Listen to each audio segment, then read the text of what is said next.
Good morning বন্ধুরা, তোমরা কেমন আছো? আশা করি সবাই ভালো আছো। আমি বৈশাখী বলছি, আমার আর একটি নিউ ব্লগে সবাইকে অনেক অনেক স্বাগত জানাই। আজকে হচ্ছে বুধবার, এখন বাজে ঘড়িতে ঠিক 10:30। এখন থেকেই ব্লগটা শুরু করছি তোমাদের সাথে নিয়ে। আশা করি আমার ব্লগটা তোমাদের ভালো লাগবে। আজকে একটু দেরি করেই ব্লগটা শুরু করলাম। আমার স্নান টান কমপ্লিট হয়ে গেছে, আর তারপরে রেগুলার জামা কাপড় ছিল, টাইম কল থেকে কেচে নিয়ে চলে এসেছি আর একবারে ছাদের উপরে। জানো তো আজকে বৃষ্টি নেই, তবে মেঘলা আছে, তার সাথে হাওয়াও বইছে। ভাবলাম ছাদের উপরে একটু জামা কাপড়গুলো মেলে দিই। কয়েকদিন বেশ বৃষ্টি হচ্ছিল, কিন্তু একটু থেমেছে বৃষ্টি। বৃষ্টি হলে না বেশি ভালোও লাগে না, আবার গরম পড়লেও ভালো লাগে না। কোথায় যাই বলো তো? গরম বেশি রোদ হলে আবার গরম লাগে, আবার বেশি বৃষ্টি হলে কেমন একটা আলসেমি লাগে। ঝলমলে রোদ হলে বেশ ভালো লাগে, কাজে কর্মে এনার্জিও পাওয়া যায়। একটু বৃষ্টি টিষ্টি হলে না কেমন কুড়মি কুড়মি লাগে, একটু বৃষ্টি দেখি ওই দেখি এরকম করতে করতে টাইমটা চলে যায় আর কি। যত কিছু দেখি না কেন, আমাদের গৃহিণীদের টাইমে সমস্ত কিছু কমপ্লিট করতে হয়। কাজকর্ম, সংসারে কাজ বলো, রান্না বান্না, এগুলো করতেই হয়। আর তার মধ্যে বাচ্চা থাকলে তো আরও বেশি কাজ বেড়ে যায় আর কি। সকালবেলা কি খেয়ে যাবে, কি টিফিন নিয়ে যাবে, এই চিন্তাই হয় আর কি।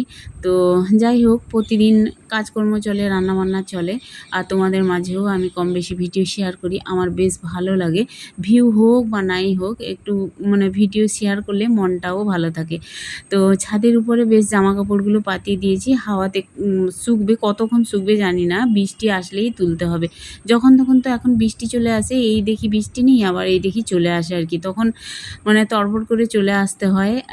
বৃষ্টি শো শো আওয়াজ হলেই কিন্তু জামা কাপড়গুলো একটু শুকালেও তুলে নিলে বেশ ভালো হয় আর কি। তো এখন গাছে ফুল হয়েছিল, কিছুটা ফুল তুলে নিলাম। দেখতেই পাচ্ছ, অপরাজিতা ফুল, নয়নতারা ফুল আমাদের গাছে মানে অল্প ফুল ফোটে। বাগানে তো এখন ফুল ফোটেই না বলতে গেলে। আর যে কটা ফুল ছিল ওটাই ফুল, তুলসী পাতা আর হচ্ছে দূর্বা ঘাস, এগুলো তুলে নিলাম। আজকে আর বাজারের ফুল নেই, ওই বাড়ির কটা ফুল দিয়েই পুজো দিলাম ঠাকুরকে। তো এমনিতে আমার হাজব্যান্ড নিয়ে আসে ফুল, কিন্তু এখন না প্রচুর ফুলের দাম, জানো তো। 20 টাকার ফুল অল্প দেয়, আমার হাজব্যান্ড নিয়ে আসে, তাও 1-2 দিন হয়, কিন্তু বেশি দিন রাখলে আবার বর্ষাকালে তো পচে যায়। আর যাই হোক, টাটকা টাটকা ঘরের গাছে ফুল দিয়ে ঠাকুরকে পুজোই দিয়ে দিলাম আর কি। তো দেখো বন্ধুরা, এই যে আমার পুজো কমপ্লিট হয়ে গেছে, তোমাদের একটু দেখিয়ে দিলাম লাস্টে।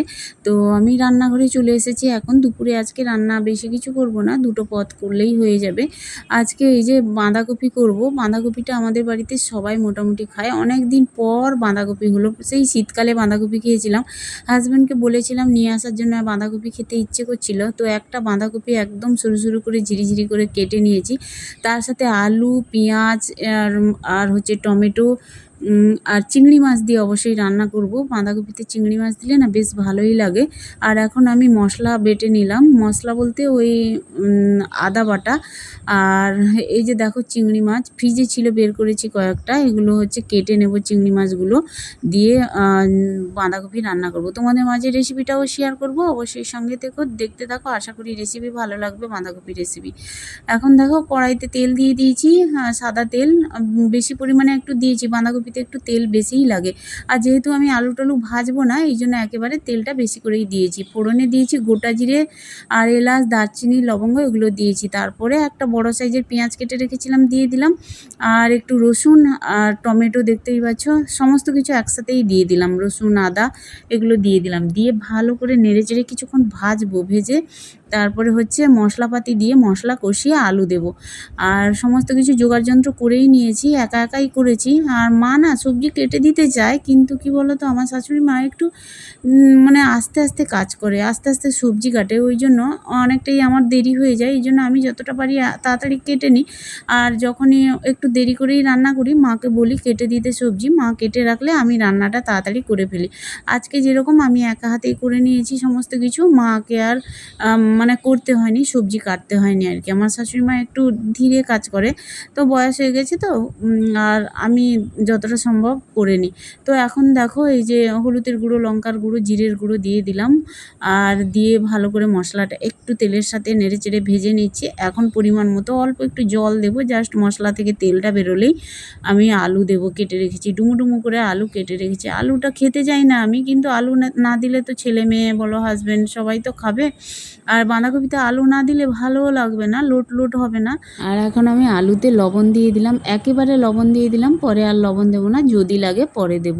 এখন আলুটাও ভেজে নিচ্ছি, কষে নিলাম মশলার সাথে। আর এই দেখো এক ঝুড়ি বাঁধাকপি কেটেছি, একটা বাঁধাকপি পুরো দিয়ে দিয়েছি জানো তো। প্রথমে ভাবছিলাম বাঁধাকপি কাটতে কাটতে যে একটু বাঁধাকপি রেখে দিই, একটু পকোড়া করব, কিন্তু কি মনে হলো আবার রেখে দেবো বাঁধাকপি, সেই পকোড়া তেলে ভাজা খাবো, যাক খাবোই না। তার থেকে সব বাঁধাকপি কেটে দিই, একেবারে রান্না করে নেবো চিংড়ি মাছ দিয়ে, দুপুরেও খাওয়া হবে আবার রাতেও রেখে দেবো, আর বেশ ভালোই লাগবে, রাতেও হয়ে যাবে, রান্না করতে হবে না। আর আজকে মানে দুপুরে খাবো বাঁধাকপির তরকারি আর ডাল দিয়ে। আর আমার ভাই তো বাঁধাকপি খেতে খুবই পছন্দ করে। আমার হাজবেন্ড খেতে বসলেই বাঁধাকপি হয়েছে দেখলেই আমার ছেলে মেয়েকে বলবে তোর মামাকে ফোন কর আর আসতে বল, এখানে বাঁধাকপি হয়েছে, ঠিক আছে। আর আমার ভাই তো আসতেও পারবে না, অনেকটাই দূরে, বা ভাইয়ের থেকে আমি অনেকটা দূরে থাকি, যে তরকারি একটু দিয়ে দেবো সেটাও হবে না। তো যাই হোক বন্ধুরা, চলো, বাঁধাকপি হলে ভাইয়ের কথা মনে পড়ে জানো তো। আর যদি ভাইয়ের চোখে পড়ে এই ভিডিওটা যে বাঁধাকপি রান্না হয়েছে, বা ভাইয়ের খেতে ইচ্ছে করে, তাহলে ভাইকে বলবো দোকান থেকে বাঁধাকপি কিনে নিয়ে চিংড়ি মাছ দিয়ে বাড়িতে রান্না করে খেয়ে নিতে। আমি চাইলে তো আর মানে তরকারি একটু দিতে পারবো না, কারণ অনেকটাই দূরে থাকি ভাইয়ের থেকে, এই জন্যই বললাম। তো চলো বন্ধুরা, একদম বাঁধাকপি রেডি হয়ে গেছে, সবাইকে খেতে দিয়ে দিয়েছি ওদিকে। আর আমাদের সবুজ না আজকে স্কুলে যায়নি জানো তো, তো টিউশন গেছিলো, টিউশন থেকে বাড়ি চলে এসেছে, ওর শরীরটা ভালোও নেই, এই জন্য স্কুলেও যায়নি, বলছিলাম বাড়ি চলে আসতে আর কি। স্কুলে গেলে তো অনেকটাই টাইম জুড়ে থাকে স্কুলে, ওই জন্যই বলেছিলাম শরীরটা ভালো নেই। তো এই যে শাশুড়ি মা খেতে বসছে, দেখতেই পাচ্ছ, আমার মেয়েও বাড়িতে আছে, সবাই মিলে একসাথে খেয়ে নেবো। আর ডালটা বসিয়েছি, ডালটা নামাবো বুঝলে।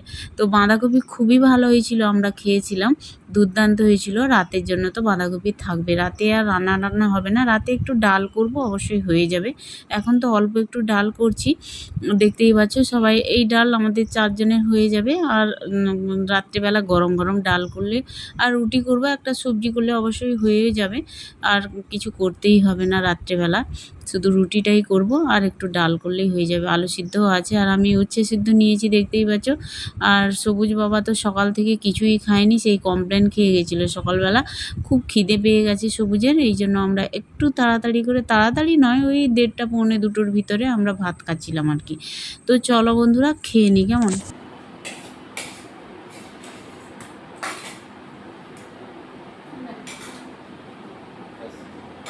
বাঁধাকপি কেমন হয়েছে সবুজ? মুখ কেমন হয়েছে? কেমন হয়েছে? শীতকালের পরে পরে মনে হয় এই ফার্স্ট বাঁধাকপি খাওয়ার বল। কবে যে আনা হয়েছে তার ঠিক নেই। আর গরমের জন্য খাওয়া হয় না। আবার নিয়ে চলে আসলাম একটু, রাতে খাওয়া হবে। চলো বন্ধুরা, খেয়ে নি কেমন। দারুণ হয়েছে বন্ধুরা, এইমাত্র খাওয়া দাওয়া কমপ্লিট করে আসলাম, এখন একটু রেস্ট নেব। এখন দুপুর 2:30 বাজে ঘড়িতে, তো রেস্ট নিয়ে আর তারপরে হচ্ছে ছাদের উপরে জামা কাপড়ও পড়ে আছে, ওগুলো আনতে যাবো। তো বৃষ্টি যদি এখন না আসে আর কি, আবার ঘুমিয়ে গেলেই তো ব্যাস জামা কাপড়গুলো ভিজবে। আজকে একদম উপর ছাদে ফেলেছি, তোমরা দেখেইছো, তো ওগুলো আনতে যেতে হবে। আর কি বলো তো, সেটের নিচে সুবিধে হয়, কিন্তু সবসময় যদি বৃষ্টি হয় না, সেটের নিচে জামা কাপড় কাঁচা ধোয়া করে ফেললেও কেমন একটা গুমট গুমট গন্ধ করে, বাজে গন্ধ ছাড়ে জামা কাপড়ে। ওই জন্য একটু হাওয়া হলেও ছাদের উপরে পাতিয়ে দিয়ে এসেছি, কিছুটা হলেও শুকিয়ে যাবে আর কি হাওয়াতে। তো চলো, এখন আমি বিশ্রাম নিই, আর পরে আসছি তোমাদের মাঝে কথা বলবো। টাটা। আজকে দুপুরে কি ঘুমিয়েছি জানো তো বন্ধুরা, কি বলবো, খাওয়া দাওয়ার পরে এত ঘুমিয়েছি, অনেক দিন পর আজকে দুপুরে একটু বেশি ঘুমালাম। তো তার মধ্যে দেখো বৃষ্টিও আসেনি, বৃষ্টি আসলে কিন্তু এই যে শুকনো জামা কাপড়গুলো না যতটা শুকিয়েছে তারপরেও ভিজে যেত আর কি। আর বৃষ্টির জল পেলে জামা কাপড়ে কী গন্ধ ছাড়ে কি বলবো, আর একটা বিশ্রী গন্ধ ছাড়ে। ভাগ্যিস বৃষ্টি আসেনি, বৃষ্টি আসলেই তো ভিজে যেত। আর বেশ ভালো লাগছে, বৃষ্টি হয়নি আজকে, জামা কাপড়গুলো বেশ শুকিয়ে গেছে, কিন্তু ভিজা ভিজা আছে। আর মোটা মোটা সেই জামা প্যান্টগুলো না একটু ভেজা থাকে, ওগুলো ফ্যানের নিচে যতই রাখি বা সেটের নিচে যতই হাওয়া লাগুক, কিন্তু একটা বিশ্রী গন্ধ ছাড়ে আর কি। তো যাই হোক বন্ধুরা, এখন জামা কাপড়গুলো তুলে নিলাম, আমি এখানেই ভিডিও এন্ড করছি। সবাই ভালো থেকো, সাবধানে থেকো, টাটা।